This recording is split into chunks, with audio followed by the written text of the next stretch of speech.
Hey everyone, it's Strange Michael. I hope you're doing well today. I have a review here to go along with the Friday the 13th collaboration I'm doing with two other YouTubers, one named Goosebumps Boy and one named Stranger Grayson, who kicked off this whole thing with all of us together. And I put a link to both of their channels in my description section in case you want to check it out. First and foremost, of course, we are reviewing the Friday the 13th movies together. The Jason Voorhees Kill 'Em All slashers. And I love these films, I grew up on these movies, and there's one here that I'm going to talk about for this review that I will probably have more of a positive thought about it than most people, but I also don't love the movie because it is very heavily flawed in a lot of reasons, but there are some things to make up for previous mistakes on previous films, especially Part 7, but also some things that really, really affect the lovability of this movie. It's kind of like if you have a kid, like you and your wife have a kid, and it's an ugly kid, you know, and like, you want to love it, and you do love it, but you know there's something off. Like, you can't help it be like, you're ugly, you know, you can't help it. Anyway, Friday the 13th, Part 8, Jason Takes Manhattan, in this two-pack with The New Blood, which I think is a better movie than this, even though the gore is better in this film, but I'll get to that in a moment. Jason Takes Manhattan. Who the fuck came up with that title, and who thought that was a good idea for a title? This movie came out in 1989. I have some weird things to talk about with it, but please, first and foremost, go check out my reviews, or not just my reviews, but Stranger Grayson and Goosebumps Boys reviews on their channel. Great reviewers, I really recommend those friends of mine. This film was directed and written by a guy named Rob Hedden, Hedden, who also wrote two other movies that I grew up on, one being The Condemned with Stone Cold Steve Austin, and one that came out before that I was going to review on my other channel, Night of the Living Dude, for the summertime, because it's a movie that I remember seeing so much back when it came out. I think in 2002, I believe, is when this came out. That movie is also... the disc fell out of my set. Clock Stoppers. Do you remember this when Nickelodeon was showing like previews and stuff for this dude? I loved this when I was a kid, and I hadn't seen it in ages. I bought this last year. I think in the fall is when I found it, and I couldn't wait to get around to watching it again at some point. And again, I will probably review that in the coming week or two on my other channel, Night of a Living Dude. So, you know, check that out if you want to. I've been kind of talking about everything. Books, movies, TV shows, everything. Video games on that channel. Kind of changed up everything to where I am on camera again. I used to just do voiceover stuff there. But anyway, the director and writer of this movie did Clock Stoppers. And I was like, looking at this, this section on IMDb about who this guy was, what he did in his career. And I saw that and I was like, that's weird, man. I haven't seen this movie in ages, and I never knew that this guy made this movie, so that was a little bizarre. I can't really say much about Clock Stoppers because it's been so long since I've seen it. I don't know if it's really good or not. It probably isn't. It's probably one of those films that did not age well at all because no one talks about it. Anyway, Jason Takes Manhattan. This film was sold on the idea that we were going to have a Jason Voorhees film in New York City, very much like the new, Scream 7, I believe? Scream 6? Scream 6, that's what it was. Which that film utilized New York a lot more, but not to the extent that I think a lot of people wanted them to use it. And I understand why. It's expensive to shoot in New York. But this film had the same excuse. Half of the film is not New York for the first half, the setting up, getting to New York City. And then you have about 35, 40 minutes of this movie focused on that. I guess it's more like an hour that we're on the boat, and 40 minutes of this hour and 40-minute long film that are in New York City with us doing things like running from Jason. To me, the New York portion is the best part of the film. As bad and as goofy and as illogical as the ending of the movie can be, and as certain moments can be leading into that, I do love it, and I do like the look of Jason once again, very much like the look of him from Part 7 from The New Blood. I like how they kind of carried over how he looked from there to here. He's a little bit more wet looking in this movie, which is bizarre. But this is bizarre, is what I will say. Let's see, is this part of the Kane Hodder movies? I'm trying to think here. Let me think for a second. Okay, so he did 7, 8, 9, and 10. Yes, so this is Kane Hodder. And I remember he did the outfit and went on Arsenio Hall one time as like an interview for the show, and that was pretty funny and cute. But anyway, this film was supposed to be Jason killing people in Manhattan, and that doesn't happen until like an hour into this hour and 40-minute long movie, like I said. Most of this film are a group of graduating students who happen to have a trip on a boat. I'm assuming they're going to New York City. And they're on like a cruise ship type of thing. And Jason gets on the boat and starts hunting them down there. I don't know why he decided to linger on that. I guess because they went into Camp Crystal Lake to get onto this boat, and he decided to go after them.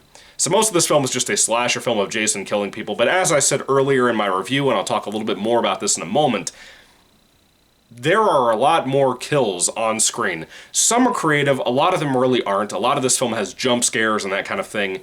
They really flesh out the supernatural nature of Jason. Like, he doesn't just have to stand still and chase after you. He can, like transport, basically. Just anywhere he wants to go. He can just pop up in different parts of the room if he wants to.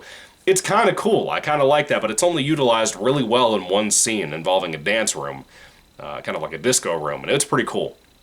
By the way, this film feels very 1980s, almost like an early 1990s being 1989, but it has a very 80s feel that it really embraced for this movie.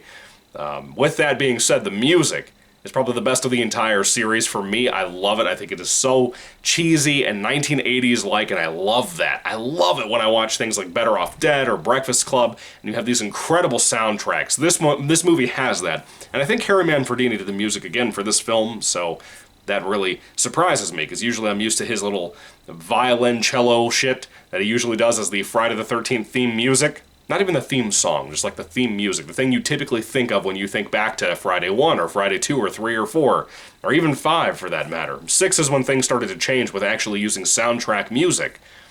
And this film embraced that too, and I like it as well because of that. This movie is not one that I truly hate like a lot of people. I know most of the fans are negative on this movie. They can't stand it. They think it's one of the worst wasted potential ideas ever. And I agree a lot. I agree a lot.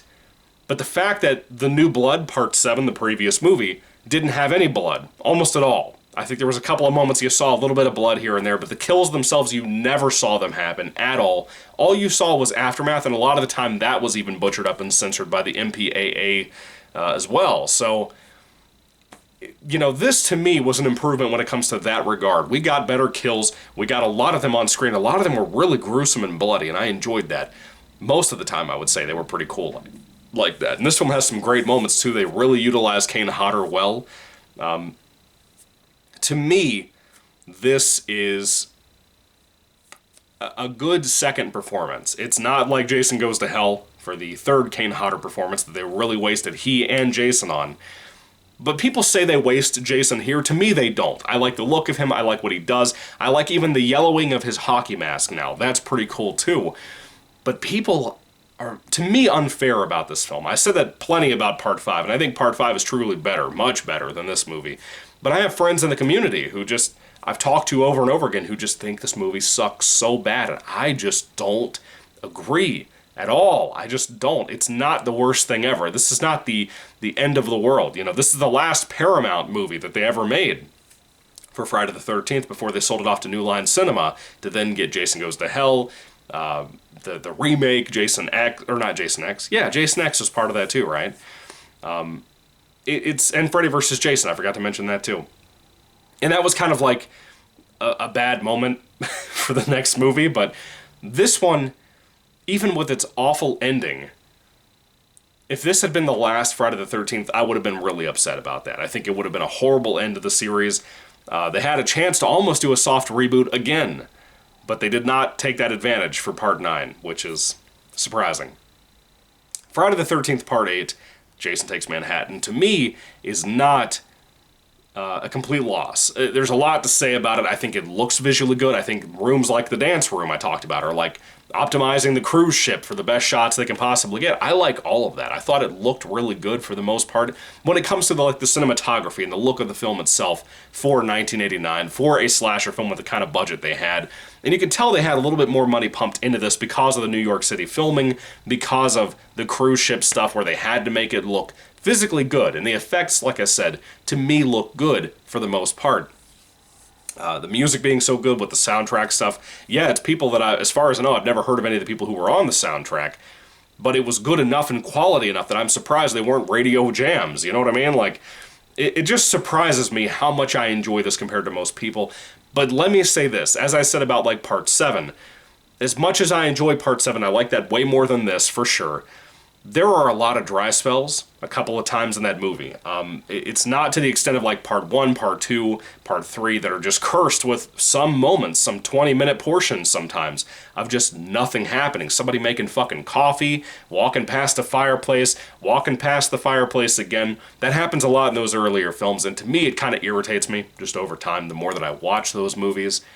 But overall, I don't hate this movie at all, like a lot of people do. I think it's very mediocre. I think it's very middle of the road about everything. Sorry, I have something in my eye. Ah, God.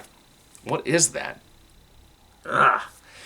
I think it's very middle of the road, is what I'm trying to tell you. I don't think it's the worst thing I've ever seen, like a lot of people. Some people claim this movie is a sin to exist, and I think it's surprising that people feel that way when you look at something like Jason Goes to Hell after this movie. A lot of people think this was the horrible one, and then we got, like, the worst one ever, and you're probably right, to an extent. I still think part 3 is worse than this.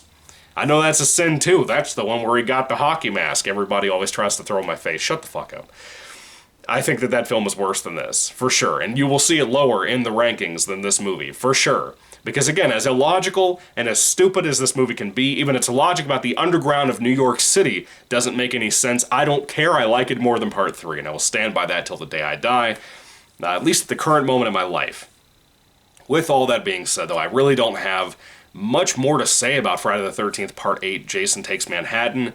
It is a very messy movie, a very flawed movie. But do I hate it? Again, no. I think it's fine. I think the acting is fine. We have some character stuff in here I forgot to talk about too. We have one chick who was traumatized by the water at this lake, or just water in general, because somebody tried to drown her when she was a kid, and she doesn't know who. But she is a little weird about getting on this boat. And she's kind of a weird character in general. I'm not really a big fan of her. Her trauma kind of just makes her stop in place, but the performance is okay for what she had to do. I don't really blame her. The directing looks good. You have some other guys in here too. I really like this kind of small subplot that's there for like 5 minutes of the movie, of this young man whose dad is running the cruise ship. I guess now that he's graduated and everything, he can also become a captain as well, or he's like promoted to being a captain now on his dad's ship, something like that. But he can actually take over running the cruise ship now, and I kind of like that little story they had on the side for those guys. And there's some other people in here I love too. There's this one guy in here, he's a black guy who does boxing as well. He has the best scene in this movie, and one of the best scenes in Friday the 13th. One of my favorite deaths in Friday the 13th. I mean that. I'm sorry if I spoiled it for you, but I love that guy, and I thought he did really well for everything he had to do in the movie. Here's one chick in here who's not in here very long. It's her and a friend of hers who basically make rock music videos for her music. She walks around on the cruise ship with a guitar, and dude, the stairwell guitar solo scene is the shit. I don't care what anybody says about it. That goes along with what I talked about with the music. That is such a cool scene, and I love that chick. She's just fun for the small amount of time she's in the movie. There's also one performance to talk about, too, about this teacher in the film. I assume he's like their principal or some kind of teacher. I can't remember what they said he was.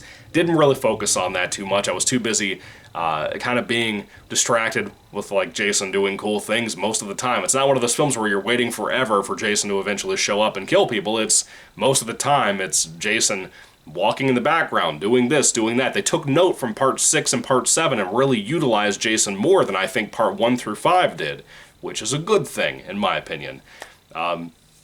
Let's see. That teacher principal guy is a douchebag. Like, he's a very kind of a straight-nosed guy, like the type of dude that, like, he follows the rules. He makes the students follow the rules. He's very much kind of like a nun in a movie. You know what I mean? Like, you have, like, the Mother Teresa, not the Mother Teresa. What's the lead nun's name in usually, like, movies? Like, what am I thinking of? Like the lead nun in, like, The Sound of Music. You know what I mean? Like, the very, like... Or like Silent Night, Deadly Night. I know those are completely two different movies, but you know what I mean with like the lead nun being like kind of a punishing force, if you will. What are they called? I can't remember what they're called. Anyway, I'm not Catholic, I'm sorry. So that type of role is what this guy reminds me of. He has to punish the kids if they're constantly acting up, and it fits a lot of the time, and I kind of like what they do with him in the third act of the movie when they're in New York City. I kind of like the direction they go with him in certain respects. Most of the time. There is one twist involving his character, and I don't like that at all. But The film is messy. As I said, it's a little messy. Everything always has to connect to something else, and I always feel like that's a terrible, terrible idea for any movie or a series or anything like that. Not everything has to connect 100% if it's part of a franchise or whatever. Disney needs to learn that with Star Wars. I didn't need to know Han Solo's last fucking name.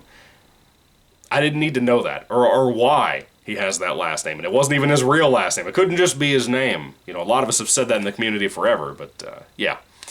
Anyway, when it comes to Friday the 13th Part 8, Jason Takes Manhattan, I like it. I like it. I understand why everybody else does not like it. I do not understand why people hate it, because I think it's very underrated for that regard, but it is a mess of a movie, and I do agree with that for sure, 100% for sure. But I think it's underrated. I think it's mediocre, but underrated. I don't think it's the worst sucky thing ever. When you see things like Part 3, when you see things like Jason Goes to Hell, and you could argue Jason X as much as I like that movie. Yeah, I said it. I like Jason X. Even you could argue with that feeling cheaper and feeling more low quality and goofy and, to me, possibly more stupid than this movie sometimes. Depending on what we're talking about in context, because Jason X has some of the best kills of the series too. Depending on what we're talking about, you could argue that this shouldn't even be in your bottom 3 or 4, in my opinion. But that's just me. Friday the 13th Part 8, Jason Takes Manhattan. If I had to rate it on a 5-star basis, I'd probably give it like probably a 3 out of 5 stars for me. I think it's something I've rewatched a lot as I've gotten, you know, as I've grown up since I was a kid and started watching this movie. This is one of the ones they played on TV all the time. I used to see this and Part 4 and I think Part 3 and 1 and 2 obviously all the time on TV. I don't think I played Part 2 very often. I think I only saw it like once when I was like 13, 14, 12, somewhere in there. But 1, 3, 4, and this one, I remember them playing a lot of. And 6 too, now that I think about it. When they did the AMC Horror Fest stuff, they would play 7 a lot too. But anyway, that's my thoughts on Part 8. What do you guys think? I'd love to hear your thoughts and comments down below in the comments section about what you think about the director of Clock Stoppers. What'd you think about this movie? I'm going to watch it. Like I said, I will review it on that other channel in case you want to check that out. Because I kind of feel more free, not having to be stuck to just horror, you know? And also because modern horror is usually not that good. I don't care what anybody says. Argue about A24 all you want. I don't fucking agree. I think modern horror and just modern movies in general have gotten worse and worse. And I will cover newer stuff and older stuff. But dude, when I watched recent stuff like I covered on the channel, like Magnetic Monster from like 1957 or 53, whatever that year was, that was a damn good movie, man, to be what it was. As slow as it was a great flick. Anyway, put your thoughts and comments down below. Check out the other channel. Check out my two boys, Stranger Grayson and Goosebumps Boy. They're really good guys. I recommend their reviews as well. Grayson's still on vacation. He'll be back in the next day or so. And Goosebumps Boy and I are trying to catch up as fast as we can. So anyway, I'll see you guys later with a review for Jason Goes to Hell, the final Friday, which was not the final Friday. Even though it's the second one in the series to be called that shit, it's not. Anyway, I will see you then. 3 out of 5 stars for Jason Takes Manhattan. Thank you guys so much. God bless you all, and goodbye.